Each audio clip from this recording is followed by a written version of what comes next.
Hello friends, welcomes to Vels Tamil channel. இன்றைக்கி நம்ம சேனலில் வந்து ஒரு ஹெல்த்தியான டிஷ் தான் பார்க்க போகிறோம். என்ன அப்படின்னா மூலிகை தோசை. மூலிகை தோசைன்னா அதில் என்னென்ன நான் சேர்த்துருக்கேன் அப்படின்னா, இப்போ பொதுவாக வந்து குளிர்காலத்துலேயோ இல்லை மழை காலத்துலேயோ வந்து குழந்தைங்களுக்கு பெரியவங்களுக்கு எல்லாருக்குமே வந்து அந்த சளி தொல்லை அப்படிங்கிறது ரொம்ப அதிகமாக இருக்கும், இருமலும் இருக்கும். அதை போக்குறதுக்காக இதில் நான் 3 இலை வந்து சேர்த்துருக்கேன். ஒன்று வந்து என்ன அப்படின்னா தூதுவளை. தூதுவளை வந்து ரொம்ப நல்ல விஷயம் உடம்புக்கு, அதனால் தூதுவளை சேர்த்துருக்கேன். முள்ளு முருங்கை, அப்புறம் வந்து மொசுக்க. இது 3 இலையும் வந்துட்டு நான் சேர்த்து இந்த தோசையை வந்து உங்களுக்கு ப்ரிப்பேர் பண்ணி கொடுத்துருக்கேன். அதுக்கு சைட் டிஷ்ஷாக வந்து கார சட்னி வச்சுருக்கேன். இது எப்படி செய்யறதுங்கிறத இப்போ நான் வீடியோவில் காட்டுறேன். இதை வந்து நீங்கள் மந்த்லி ஒன்ஸோ இல்லை ட்வைஸோ வந்து செஞ்சு சாப்பிட்டோம் அப்படின்னா கண்டிப்பாக வந்து சளி தொல்லையெல்லாம் எதுவுமே இருக்காது, இருமலும் இருக்காது, நம்ம நல்லா ஆரோக்கியமாக வாழலாம். அதுக்காகவே இதை கண்டிப்பாக கீப்பப் பண்ணுங்கள். இதை எப்படி நம்ம ப்ரிப்பேர் பண்ணுறதுங்கிறத நான் உங்களுக்கு வீடியோவில் காட்டுறேன், வாங்க பார்க்கலாம். இன்றைக்கி நம்ம செய்ய போகிற இந்த மூலிகை தோசைக்கு என்னென்ன தேவை அப்படிங்கிறத பார்த்துடலாம். ஃபஸ்ட்டு வந்து ஜீரகம் 1/2 ஸ்பூன், மிளகு 1/2 ஸ்பூன் எடுத்து வச்சுருக்கேன். அதுக்கப்புறம் பார்த்திங்கன்னா வரமிளகா, பட்டை மிளகாய் வந்து ஒரு 3 வச்சுருக்கேன்.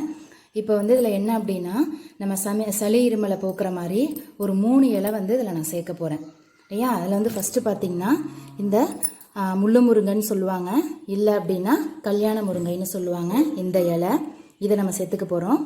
இது வந்து பச்சையாகவே அரைச்சி நம்ம சேர்த்துக்க போகிறோம். அடுத்தது பார்த்திங்கன்னா தூதுவளை. தூதுவளைங்கிறது ரொம்ப ஒரு நல்ல விஷயம். எல்லார் வீட்லேயும் கொள்ளையிலலாம் நிறைய வந்து இது போல் படர்ந்துருக்கும். அதில் பார்த்திங்கன்னா முள் இருக்கும். அதனால் அந்த லீஃபை மட்டும் நம்ம கட் பண்ணி இது போல் எடுத்து வச்சுக்கோங்க. இதை வந்து என்னென்னா நம்ம எண்ணெயில் நல்லெண்ணெயில் வதக்கிட்டு தான் நம்ம வந்து மாவில் சேர்த்து தோசை ஊற்ற போகிறோம். அடுத்தது பார்த்திங்கன்னா மொசுக்க. இது வந்து நம்மளுக்கு அளவு ரொம்ப அதிகமாக வேணுங்கிறது தேவையில்லை, கம்மியாக இருந்தாலே போதும். நார்மலாக என்ன அப்படின்னா தோசை செய்கிறப்ப ஒன்று முள்ளு முருங்கை தோசை இல்லைனா தூதுவளை தனித்தனியாக செய்வாங்க. நான் வந்து இது 3ஐயுமே சேர்த்து இன்றைக்கி செய்ய போகிறேன். இது சளி இருமல் எது இருந்தாலும் சரி உடனே இது போக்கக்கூடிய ஒரு தன்மை வந்து இது 3க்குமே இருக்குது. நம்ம வந்து ஒரு மாதத்துக்கு ஒரு தடவையோ அல்லது 2 தடவையோ இதை நம்ம யூஸ் பண்ணோம் அப்படின்னா நம்ம வந்து சளி இருமலுக்காக டாக்டர்கிட்ட போகணுங்கிற அவசியமே கிடையாது. வாங்க இதை எப்படி செய்யலாங்கிறத இப்போ பார்க்கலாம். இப்போ பார்த்திங்கன்னா இந்த கல்யாண முருங்கை இலை இருக்கு இல்லையா, இது வந்து நம்ம ஒரு கைப்பிடி எடுத்துக்க போகிறோம் இல்லையா. ஒரு 5 தோசை ஊற்றுற அளவுக்கு ஒரு கைப்பிடி. இதில் பார்த்திங்கன்னா இது போல் நரம்பு இருக்கும். அதை வந்து நீங்கள் இதுமாரி எடுத்துட்டு வெறும் இலையை மட்டும், இந்த மாதிரி நரம்பை எடுத்துட்டு வெறும் இலையை மட்டும் நம்ம சேர்த்துக்க போகிறோம். வந்துருங்க, இது நரம்பு தனியாக வந்துடும், இதெல்லாம் நம்ம எடுத்துடலாம். இந்த மாதிரி இலையை மட்டும் சேர்த்து நம்ம இப்போ செய்ய போகிறோம். பாருங்கள், ரொம்ப நல்லது. குழந்தைங்களுக்கு மட்டும் கிடையாது, வயசானவங்க பெரியவங்க எல்லாருமே சாப்பிட்லாம். இப்போ பெரிய ப்ராப்ளமே என்னென்னா இந்த சளி தான், சளி இருமல் தான். இதை வந்து சாப்பிட்டிங்கன்னா போக்கிடும். பாருங்கள், இந்தமாரி நரம்பு தனியாக இலை தனியாக எடுத்து வச்சுக்கோங்க. அதே போல் இப்போ பார்த்திங்கன்னா தூதுவளையில் பார்த்திங்கன்னா முள் சின்னதாக இருக்கும். அதை அப்படியே ரிமூவ் பண்ணிவிட்டு இலையை மட்டும் எடுத்துக்கோங்க. இதை எடுத்துட்டு வாஷ் பண்ணிவிட்டு எப்படி செய்யறதுங்கிறத நம்ம பார்க்கலாம். இப்போ நம்ம எடுத்து வச்சுருக்கக்கூடிய ஒரு கைப்பிடி தூதுவளையை மட்டும் நம்ம அதில் வதக்கி எடுத்துக்கலாம். இது வந்து இந்த முள்ளெல்லாம் வந்து நம்ம எடுத்துகிட்டு லீஃப் மட்டும் எடுத்துருக்காவாசி இது எடுக்கணும்னு தேவையில்லை, நம்ம அதை அப்படியே போடலாம். இதை மட்டும் எண்ணெயில் ஒரு வதக்கி எடுத்துக்குவோம். மற்றபடி முள்ளு முருங்கை மொசுக்கையெல்லாம் நம்ம வதக்கி போடணும்னு அவசியம் இல்லை, அதையாக நம்ம பச்சையாகவே சேர்த்துக்கலாம்.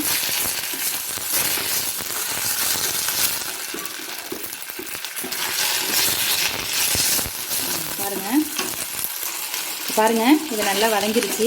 இதை ஆற வச்சு நம்ம மிக்ஸி ஜாரில் போட்டு இந்த 3 இலையும் அரைச்சி எடுத்துக்கலாம். இப்போ நம்ம ஒரு மிக்ஸி ஜாரில் எடுத்து வச்சுருக்கக்கூடிய மிளகு ஜீரகம், 3 வரமிளகாய். இப்போ மிளகு ஜீரகம் பட்டை மிளகாய் வரமிளகாய் சேர்த்துருக்கோம். இதில் நம்ம முள்ளு முருங்கை இருக்கு இல்லையா, அதை நரம்பெலாம் எடுத்துட்டு அலசி வச்சுருக்கோம் அந்த லீஃபை, அதை நம்ம சேர்த்துக்கிறோம். அடுத்தது இந்த மொசுக்க இலை இருக்கு இல்லையா, அதை நம்ம வாஷ் பண்ணி அதை சேர்த்துருக்கோம். இப்போ நம்ம வதக்கி வச்சுருக்கக்கூடிய அந்த தூதுவளையை வந்து இதில் சேர்த்து நல்லா வந்துட்டு ஃபைனாக வந்து அரைச்சி எடுத்துக்குவோம். இப்போ பாருங்கள், நல்லா அந்த 3 லீஃபு ஜீரகம் மிளகாய் மிளகு எல்லாத்தையும் போட்டு நல்லா நான் அரைச்சிட்டேன். இதை இப்போ நான் தோசை மாவில் ஒரு இது வந்து எடுத்து வச்சுருக்கேன், ஒரு கிண்ணம். அதில் இப்போ நான் மிக்ஸ் பண்ணிக்கிறேன். இப்போ பாருங்கள், எடுத்து வச்சுருக்கக்கூடிய தோசை மாவில் நான் மிக்ஸ் பண்ணிட்டேன். இப்போ நார்மலாக வந்து பச்சரிசி ஊற வச்சு தனியாக இதுக்குன்னு ஸ்பெஷலாக கூட நீங்கள் வந்து தயாரிக்கலாம். இல்லை அப்படின்னா அவசியம் இல்லை, தோசை மாவு இருந்தாலே போதும். ஒரு மந்த்லி ஒன்ஸ் வந்து நீங்கள் இது போல் குழந்தைங்களுக்கு செஞ்சு கொடுத்தீங்க அப்படின்னா நம்ம டாக்டர்கிட்ட போகணுங்கிற அவசியம்லாம் இருக்கவே இருக்காது.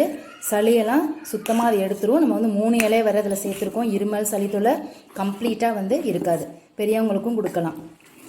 இதை இப்போ நம்ம எப்படி ஊற்றுறதுங்கிறத பார்த்துட்டு இதோட காரத்துவையை வந்துட்டு சேர்த்து சாப்பிட்டிங்கன்னா நல்லாயிருக்கும். ஆனால் அதில் ஒரு விஷயம் என்னென்னா, நல்லெண்ணெய் மட்டும்தான் இதில் நம்ம சேர்க்கணும். வாங்க இப்போ தோசை வார்த்து பார்க்கலாம். இப்போ தோசை தவா போட்டுட்டேன். நான் பேனில் தான் ஊற்ற போகிறேன். கல் இருந்துச்சுன்னா நீங்கள் அதிலே ஊற்றிக்கலாம். இப்போ நல்லா எண்ணெய் தடவி வச்சுருக்கேன்.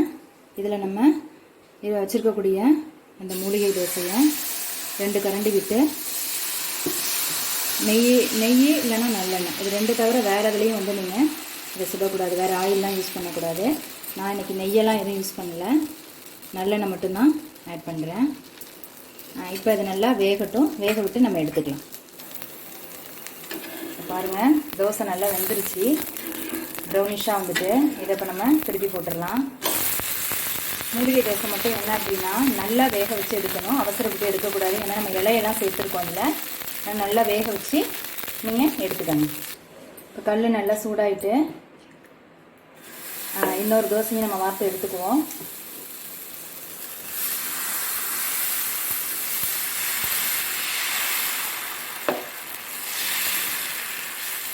ரொம்ப நல்லதுங்க. இதுமாரி அடிக்கடி குழந்தைங்களுக்கு வந்து நீங்கள் சுட்டு கொடுத்தீங்கன்னா ரொம்ப நல்ல விஷயம் அது.